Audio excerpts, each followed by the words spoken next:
जिनके भी बालों की जड़ें बहुत ज्यादा कमजोर हो गई ना, यानी छूते साथ बाल निकल जा रहे हैं, स्कैल्प पे हाथ दो तो बाल निकल जा रहे हैं, तो आज मैं उनको फिक्स करने वाली हूँ।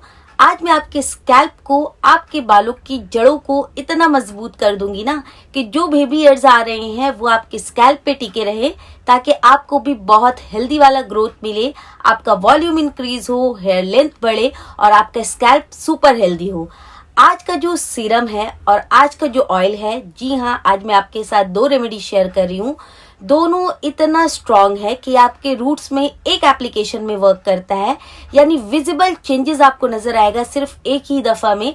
आपका जितना हेयर फॉल हो रहा है ना, गारंटी के साथ मैं कह सकती हूँ उससे 50% तक कम हो जाएगा, अगर आप जैसे मैं बताऊंगी वैसे इसे यूज कर लेते हो। और जो लोग ये सीरीज कर रहे हैं वो तो एक बार करेंगे, लेकिन जो सीरीज नहीं कर रहे हैं प्लीज इसे चैलेंज लीजिए और करके दे चैलेंज लीजिए और मुझे झूठा साबित करके दिखाइए, क्योंकि ऐसा पॉसिबल नहीं है। ये आपके बालों को सुपर स्ट्रांग करता है, हेयर फॉल को रेस्क्यू करता है और हेयर लॉस को भी ट्रीट करता है। ये इतना इम्पॉर्टेंट आज जो रेमेडी मैं आपके साथ शेयर कर रही हूँ, तो ज्यादा बातें किए बगैर वीडियो स्टार्ट करती हूँ। मैं हूँ आयशा और आप देख रहे हैं सेल्फ लव आयशा। अगर आप मुझसे पहली दफा मिल रहे हैं या मेरे चैनल पर पहली दफा आए हैं तो चैनल को सब्सक्राइब कर देना। वीडियो अगर इन्फॉर्मेटिव लगे तो एक लाइक जरूर करते जाना। तो सबसे पहले आपको ले लेना है अदरक, जिसे जिंजर कहते हैं। देखो, पहले ही इंग्रेडिएंट्स इतना ज्यादा स्ट्रांग है और इतना ज्यादा पावरफुल है कि अगर आप इसके बारे में जाकर डिटेल्स में पढ़िएगा ना, तो ये डैंड्रफ को ट्रीट करता है, फंगल इन्फेक्शन यानी किसी के स्कैल्प पे बहुत ज्यादा बिल्डअप होता रहता है, मतलब पपड़ियाँ जम जाती है या फिर बहुत ज्यादा ईचिंग होती है, तो ये तमाम मसले को हल करता है। साथ साथ हेयर फॉल को रेस्क्यू करता है और ग्रोथ के लिए तो अमेजिंग वर्क करता है। और मुझे इसका सबसे अच्छा चीज क्या लगता है पता है आपको, कि ये स्कैल्प पे ब्लड का फ्लो तेज करता है, जिसके कारण आपको हेल्दी वाला हेयर ग्रोथ मिलता है। देखो, इससे रिलेटेड मैं सेपरेट वीडियो भी बनाना चाहूँ ना तो मैं बना दूं, क्योंकि इतना पावरफुल इंग्रेडिएंट्स है। तो खैर, आपको एक टुकड़ा, दो टुकड़ा नहीं बल्कि अच्छा खासा क्वांटिटी में यहाँ अदरक लेना है। लगभग आप 6 से 7 इंच का एक बड़ा टुकड़ा अदरक लो, क्योंकि हम इसको बहुत ज्यादा स्ट्रॉन्ग वर्जन में बनाने वाले हैं और इससे हम ऑयल भी प्रिपेयर करने वाले हैं, इसीलिए आपका क्वांटिटी इसीलिए इसका क्वांटिटी आपको ज्यादा लेना पड़ेगा। लगभग 6-7 इंच का आप अदरक का टुकड़ा ले लो, उसको अच्छे से उसका पील ऑफ कर लो, छिलका उतार लो, धो लो, रफली चॉप कर लीजिए और एक साइड रख लीजिए। नेक्स्ट इंग्रेडिएंट्स हमें यहाँ चाहिए करी पत्ता, जिसे करी लीव्स या मीठी नीम कहते हैं। देखो, करी पत्ता जो होता है ना, अगर आप उसको खाते और लगाते, यानी दोनों तरीके से अगर वर्क करते हो ना, तो आपका हेयर फॉल ऐसे चुटकियों में खत्म होने वाला है। आप मेरी बातों को मत मानिए, आप इसके बारे में पढ़ लीजिए, एक बार जाकर सर्च कर लीजिए कि आपका जो करी पत्ता है वो स्कैल्प पे किस तरह से वर्क करता है। ये सिर्फ आपके हेयर फॉल को रेस्क्यू नहीं करता, बल्कि जिनका बाल जो है कम उम्र में सफेद हो रहे हैं ना, उस पर भी ये वर्क करता है। देखो, जिनको सीवियर हेयर फॉल हो रहा है, प्लीज मेरे कहने पर एक दफा 7 दिनों तक इसे ट्राई करो। जो ट्रिक मैं अभी आपको बताऊंगी, आप सुबह उठिए, ब्रश कर लीजिए, 5 से 6 करी पत्ता लो, उसको धो लो और उसको चबा चबा कर खा लीजिए। चबा चबा कर चाहो तो खा लीजिए, या फिर चबाने से जो जूस निकलता है उसे पी लो और जो पत्तियां होती है उसे फेंक दो। 1 हफ्ता आप लगातार इसे खाइए एंड देन जब इसको खा लेते हो उसका 10-15 मिनट बाद आप नाश्ता, ब्रेकफास्ट कर सकते हो। तो इस तरह का आप रूटीन रखो, साथ साथ जो DIY मैं बता रही हूँ वो कीजिए, और आप 1 हफ्ते में विजिबल चेंजेस देखेंगे अपने हेयर फॉल में, कि आपका हेयर फॉल मतलब 7वां दिन कैसा था और पहला दिन कैसा है। इतना मेजर आपको डिफरेंस नजर आएगा। आप एक दफा इसको मतलब चैलेंज लेकर देखो कैसा रिजल्ट मिल रहा है आपको। तो खैर, आपको लेना है यहाँ लॉट्स ऑफ करी पत्ता, लगभग 1 से 2 मुट्ठी आपको करी पत्ता चाहिए। अगर आप इस ऐसी जगह रहते हो जहाँ करी पत्ता अवेलेबल नहीं है, तो आप इसको ऑनलाइन भी परचेज कर लीजिए। ऑनलाइन ये इजीली अवेलेबल है, इसका पाउडर मिलता है, ये ड्राई फॉर्म में मिलता है, फ्रेश फॉर्म में मिलता है, किसी भी फॉर्म में है। बट ये जो पत्तियां है ना, ये वरदान है आपके बालों के लिए। तो खैर, आपको करी पत्ता ले लेना है, उसको धो लेना है और साइड में रख देना है। नेक्स्ट इंग्रेडिएंट्स हमारा यहाँ ऐड होगा आंवला, जिसे इंडियन गूसबेरी भी कहा जाता है। देखिए, आंवला भी बहुत जगह अवेलेबल नहीं है, तो आप इसका ड्राई फॉर्म या इसका पाउडर फॉर्म यूज कर सकते हो। विंटर में ये इजिली मिल जाता है, लेकिन समर में ये जल्दी अवेलेबल नहीं होता है, तो हम इसका ड्राई फॉर्म या पाउडर फॉर्म से काम चला लेते हैं। लकीली मुझे मिल गया तो मैंने यहाँ पर यूज कर लिया। तो आपको लगभग 1 से 2 आंवला ले लेना है, उसको अच्छे से वॉश कर लेना और रफली चॉप करके इसको भी साइड में रख लेना। देखो आंवला आपके ना बालों की जड़ों को मजबूत करता है, साथ साथ हेयर फॉल रेस्क्यू करता है। उससे भी बड़ी बात कि जिनको ग्रे हेयर की समस्या है ना, आंवला उनके लिए सुपर फूड है। सिर्फ उनके लिए नहीं, आपके लिए भी सुपर फूड है। बिकॉज अगर आप एक आंवला रोज खा लेते हो ना, तो मैं आपको चैलेंज कर सकती हूँ, आपका इम्यून का सिस्टम जो है ना वो कभी डगमगाएगा नहीं। बिकॉज ये जो होता है ना, विटामिन सी का पावर हाउस है आंवला। आप पढ़ लेना इसके भी बारे में जाकर। इसमें विटामिन सी भरपूर मात्रा में पाई जाती है। इंग्रेडिएंट्स हमें यहाँ लेना है कलौंजी सीड। मौत को छोड़कर हर बीमारी का इलाज है इस सीड में, ये हमारी होली बुक में है। आप इसको जाकर पढ़िए। आयुर्वेद में इसके बारे में बहुत डिटेल्स में लिखा गया है कि ये एक ऐसा सीड है जो देखने में तो काफी छोटा है, लेकिन इसका कारनामा बहुत ज्यादा बड़ा बड़ा है। आप इसको जिस मकसद से खाते हो, लगाते हो, उसमें ये फुलफिल वर्क करता है। अमेजिंग बेनिफिट है। ज्यादा तारीफ मैं इस सीड की नहीं करूंगी। आपको लगभग 1 से 2 चम्मच यहाँ पर कलौंजी सीड लेना है। एंड देन आपको लेना है एलोवेरा जेल।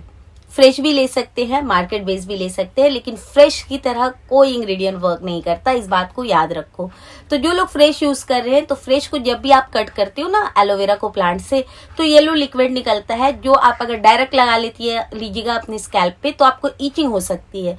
तो कभी भी कट कर रहे हैं तो उसको अच्छे से धोकर पानी में डुबोकर 15 मिनट के लिए इसको छोड़ दो। देखना पानी का कलर लिटरली येलो हो जाएगा आपका। एंड देन उसके बाद पानी फेंक दो, इसको धो लो और इसका अच्छे से पल्प निकाल लो।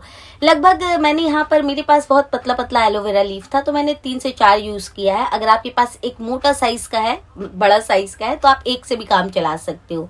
तो आपका एलोवेरा का पल्प निकाल लेना है। एंड देन तमाम चीजों को मिक्सर जार में ले लीजिए और इसको ब्यूटीफुल सा ब्लेंड कर लीजिए। अगर ये प्रॉपर ब्लेंड नहीं होता तो आप यहाँ पीने वाला पानी भी ऐड कर सकते हो इसको ब्लेंड करने के लिए। ब्लेंड करने के बाद इसको आपको छान लेना है और ये जो जूस बनकर रेडी हुआ है ना, इसको हम सीरम बनाने वाले हैं। और जो ये ग्रैनुल्स बचा है ना, इसको आप फेंकने की गुस्ताखी मत करो, इससे हम ऑयल बनाने वाले हैं। तो देखो कोई भी चीज हमारे चैनल पर वेस्ट नहीं होती। तो आ जाती है पहले सीरम की बारी, उसके बाद मैं आपको ऑयल बनाना सिखाऊंगी। सीरम बनाने के लिए इसमें जो पहला इंग्रेडिएंट्स ऐड होगा वो है आपका ऑयल। चाहे तो आप इसमें मस्टर्ड ऑयल, कोकोनट ऑयल या होममेड ऑयल ऐड। तो जो ऑयल आप यूज करना चाहते हो उस ऑयल की आप 1 से 2 चम्मच यहाँ पर ऐड कर सकते हो। वेल मिक्स करना। अगर मिक्स नहीं होता है तो मिक्सर जार में डालकर एक बार ब्लेंड कर लीजिएगा। आपका ये पूरा जो मतलब ऑयल और पानी जो है ना, वो सीरम का कंसिस्टेंसी ले लेगा। एक दफा इसे जरूर करना। देन अगर आपको बॉल्डनेस की समस्या है, गंजेपन की समस्या है, तो यहाँ पर आप 5 से 6 बूंदे रोजमेरी एसेंशियल ऑयल ऐड करेंगे। अगर आपकी बालों की लेंथ नहीं बढ़ती तो आप यहाँ लेवेंडर एसेंशियल ऑयल यूज करेंगे। अगर आपको डैंड्रफ की समस्या है या फिर आपके स्कैल्प में बिल्डअप हो जाती है तो यहाँ आप टी ट्री एसेंशियल ऑयल या फिर पेपरमिंट एसेंशियल ऑयल यूज करेंगे। कोई भी एक ही एसेंशियल ऑयल आपको यूज करना है, 5 से 6 बूंदे, एंड अच्छे से मिक्स करना और आपका सीरम बनकर रेडी है। इसको लगाने का तरीका क्या है, पहले बालों को सुलझा लेना, देन ड्रॉपर या हाथों की मदद से सिर्फ स्कैल्प पे आपको लगाना है। लेंथ पे नहीं लगाना, जिंजर का यूज हुआ है, फ्रीज आ जाएगा। तो सिर्फ स्कैल्प पे फोकस करना एंड देन अच्छे से पार्टीशन कर करके पूरे स्कैल्प पे आपको लगा लेना है। जूड़ा बन बना लो, लड़का हो मेल हो यानी, तो वैसे ही रह सकते हो। पॉलिथीन से कवर करके इसको आपको अपने स्कैल्प पे मिनिमम 30 मिनट्स, मैक्सिमम 45 मिनट्स यानी आधा से पौन घंटा तक आप अपने स्कैल्प पे इसे रखेंगे। देन पानी से या शैम्पू के साथ आपको जैसे वॉश करना है कर लो। अब आ जाती है ऑयल की प्रिपरेशन। उसके बाद में बताऊंगी कि कौन कौन यूज कर सकता है। तो ऑयल बनाने के लिए आपको ले लेना है तवा। तवा के ऊपर आपको रख लेना है ऑयल, मतलब जिस भी बेस पर आप ऑयल बनाना चाहते हो। कोई मोटा तला का आप स्टील का या फिर लोहे का पॉट ले सकते हो जिसपे आप ऑयल प्रिपेयर कर रहे हो, ताकि आपका ऑयल जो है वो अच्छे से बनकर रेडी हो जाए और हीटिंग से बच सके। देखिए डबल बॉइलिंग सिस्टम जो होता है ना, जैसे पानी रखकर, पानी को उबाल कर जब हम उसमें ऑयल बनाते हैं तो प्रोसेस बहुत लेंदी होता है। लेकिन ये आपका जो प्रोसेस है ना, ये भी आपका सेम प्रोसेस है, यानी डबल बॉइलिंग सिस्टम का आपको बेनिफिट मिलेगा लेकिन जल्दी। यानी बनने में बहुत कम टाइम लगता है और डबल बॉइलिंग का आपको मतलब रिजल्ट भी मिलता है। जैसे आप डबल बॉइलिंग सिस्टम में ऑयल बनाते हो ना, जितना आपको बेनिफिट मिलेगा सेम बेनिफिट आपको इस मेथड में भी मिलता है। लेकिन आपका फ्लेम जो है वो बिल्कुल लो होना चाहिए। आपका जिस भी गैस पर, स्टोव में, आप जिसमें भी बनाना चाहते हो लो फ्लेम पे बनाओ। पहले तवे को गर्म कर लेना अच्छे से, उसके ऊपर मैंने यहाँ लोहा यूज किया है बिकॉज ये बालों का स्ट्रेंथ को भी बढ़ाता है, साथ साथ आपको एजिंग को जो है वो रिवर्स करता है। जी हाँ, बालों का भी एजिंग होता है। जब बाल सफेद होते हैं ना, उससे बचना चाहते हो तो पहले से ही लोहा का इस्तेमाल स्टार्ट कर दीजिए। तो मैंने यहाँ लोहे का पॉट लिया है, फ्लेम को बिल्कुल आहिस्ते कर दिया है। जैसे आपका पॉट जो है वो आपको हाथ दोगे ना तो आपको स्टीम भाप नजर आएगा, तो आप हाथ दीजिएगा ना तो आपको स्टीम गर्माहट फील होगी। उस वक्त आपको ले लेना है ऑयल।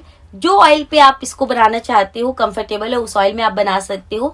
मैंने यहाँ मस्टर्ड ऑयल का यूज किया है क्योंकि मुझे बहुत ज्यादा स्ट्रॉन्ग रेमेडी की जरूरत है ताकि मेरा हेयर फॉल भी रेस्क्यू हो जाए। और मस्टर्ड ऑयल मुझे आदत है लगाने की, तो इसीलिए मैं यहाँ यूज कर रही हूँ। लेकिन अगर आपने कभी मस्टर्ड ऑयल यूज नहीं किया है तो आप इसे coconut oil, olive oil, almond oil या सेसमे ऑयल में आप प्रिपेयर कर सकते हो, कोई मसला नहीं है। तो ऑयल को आप डाल दो। एक टाइम के लिए बना रही हो तो एक टाइम के अकॉर्डिंग डालो। बड़ा बैचेस बनाना चाहते हो तो 100, 200, 500 ml आप बना सकते हो। एंड देन जो हमने ग्रैनुल्स रखा था ना, उसको आपको उठाना है और इस ऑयल में डाल देना है, इन्फ्यूज करना है और इसको पकने देना है कम से कम 20 से 25 मिनट। लो फ्लेम पर ढककर इसको पकाइए। बीच बीच में आप चेक कर लेना। अच्छा, एक काम आप और भी कर सकते हो। आपको फील हो जाएगा कि आपका ऑयल बनकर रेडी है जब आपका ये तमाम इंग्रेडिएंट्स ड्राई हो जाए। तमाम इंग्रेडिएंट्स ड्राई हो जाए तो समझ लेना आपका ऑयल बनकर रेडी है। मैं यहाँ एक टाइम के लिए बना रही हूँ तो इसीलिए मेरा क्वांटिटी कम है। आप चाहो तो इसमें ज्यादा क्वांटिटी भी इसका बना सकते हो, अपने परिवार के लिए भी बना सकते हो जिनका हेयर फॉल बहुत हो रहा है। देन उसके बाद आप इसको ढककर छोड़ देना। जब आपका ऑयल प्रिपेयर हो जाए, ठंडा हो जाए तो छान लीजिएगा।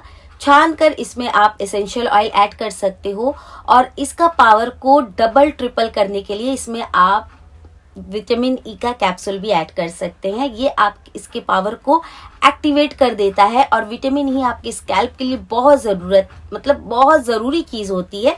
खास करके देखो, अगर आप विटामिन ई यहाँ पर यूज करोगे ना तो ये तो आपका सेल्फ लाइफ भी बढ़ाएगा, साथ साथ ये आपके स्कैल्प का, आपके रूट्स का बेस्ट फ्रेंड होता है विटामिन ई। आप पढ़ लीजिए जाकर इसके बारे में कि विटामिन ई क्या मैजिक कर सकता है। तो मैंने यहाँ 2 विटामिन ई का कैप्सूल ऐड किया है एंड देन आपका ऑयल बनकर रेडी है। आपका ऑयल भी बनकर रेडी है। इसका इस्तेमाल आप जब बालों को धोते हो ना, उससे एक रात पहले आप लगाइए, अपनी जड़ों में लगाइए, लेंथ पे लगाइए, अच्छे से मालिश कर सकते हो। अगर हेयर फॉल बहुत हो रहा है तो मालिश बिल्कुल भी मत करना। अगर बाल मजबूत है, नेचुरली अच्छे हैं, हेल्दी है तो आप मसाज भी कर सकते हैं। लगाकर छोड़ दीजिए, चोटी बना लीजिए, सो जाइए, सुबह उठकर वॉश कर लो। ओवरनाइट के लिए कंफर्टेबल नहीं हो तो नहाने से 1 घंटा पहले लेकिन जरूर लगाया करो। जो इसको एज अ चैलेंज लेना चाहते हैं कि हमें तो बालों को लंबा, मजबूत, घना करना है, तो जो ये सीरीज कर रहे हैं, रात में सोने से पहले आपको ये ऑयल लगाना है अपने स्कैल्प पे अच्छे से। लगाने के बाद आपको अपने बालों को हल्का हल्का सुलझा लेना है, चोटी बना लेनी है एंड सो जाना है। अगर आप लड़के हो तो आप वैसे ही रहने देना, लगाकर अच्छे से जंपी करके सो जाइए। सुबह उठना है आपको और ये सीरम जो हमने प्रिपेयर करके रखा है, ये सीरम आपको लगाना है, अपने पूरे स्कैल्प पे लगाना है और लगाकर पॉलिथीन से कवर करके आप इसको आधा से लेकर पौन घंटा रहने देंगे अपने स्कैल्प पर एंड देन शैम्पू से वॉश कर लेंगे। यानी आपका जो ये मास्क है ना, ये 1 दिन पहले आपको प्रिपेयर करना है और जिस दिन आप प्रिपेयर कर रहे हो उस दिन आपको ऑयल लगाना है एंड शैम्पू से 1 घंटा या फिर पौन घंटा पहले आपको ये सीरम लगाना है। जो ये सीरीज कर रहे हैं एक ही दफा उन्हें ये करना है, लेकिन जो ये सीरीज नहीं कर रहे हैं किसी भी प्रॉब्लम के कारण, वो इस पूरे मास्क को एज अ चैलेंज लेंगे 1 महीना तक और हफ्ते में 3 दिन उन्हें ये रूटीन फॉलो करना है। यानी रात में तेल लगाना है, सुबह उठकर सीरम एंड शैम्पू कर लेना है 1 घंटे के बाद। तो आई होप मैंने तमाम पॉइंट क्लियर कर दिया। फिर भी कुछ समझ ना आए तो कमेंट सेक्शन में आके अपना डाउट जरूर क्लियर कर लेना। डाउट रखकर रेमेडी करते हो ना तो रिजल्ट उतना अच्छा नहीं मिलता, तो इतनी मेहनत कर रहे हो तो डाउट फ्री होकर करो ताकि बेस्ट से बेस्टेस्ट रिजल्ट मिल सके। दूसरी बात, इसका इस्तेमाल कितनी उम्र से किया जा सकता है? अगर आप 16 के अबव हो तो आप आराम से कर सकते हो। मेल फीमेल 70 साल के हो तो भी कर सकते हो, लेकिन अगर आपका स्कैल्प बहुत ज़्यादा सेंसिटिव है तो आप पैच टेस्ट ज़रूर ले लेना, क्योंकि यहाँ सभी स्ट्रॉन्ग चीज़ों का यूज़ हुआ है, जैसे कि जिंजर है, जिंजर काफ़ी स्ट्रॉन्ग होता है, तो इसीलिए patch test is compulsory. Otherwise अगर आप बहुत टाइम से DIY करते हो तो बिंदास लगाइए। बच्चों पर एक्सपेरिमेंट मत कीजिए, बिकॉज बच्चों का स्किन वैसे भी सेंसिटिव होता है। तो बच्चों पर अगर कोई DIY करने का सोच रहे हो ना, तो मेथी का ऑयल, मेथी का मास्क, मेथी का टोनर, ये सब लगा सकते हो बच्चों पर। तो आई होप मैंने तमाम पॉइंट क्लियर कर दिया। अब मैं आपसे मिलूंगी नेक्स्ट वीडियो के साथ। तब तक अपना बहुत सारा ख्याल रखना, खुश रहना, हेल्दी रहना, अच्छा खाना, अच्छा लगाना, और स्ट्रेस बिल्कुल भी मत लेना। स्ट्रेस हमारे स्किन का, हेयर का और हेल्थ का दुश्मन होता है, तो दुश्मन लोगों को या दुश्मन चीजों को आसपास भटकने ना दे। तो मिलती हूँ नेक्स्ट वीडियो के साथ, और इसे ट्राई करके कमेंट में आके जरूर बताना कि आपको कितना रिलीफ मिला। अब मैं आपसे मिलूंगी नेक्स्ट ब्यूटीफुल वीडियो के साथ। तब तक stay happy, stay blessed, bye bye, love you all, take care, bye bye.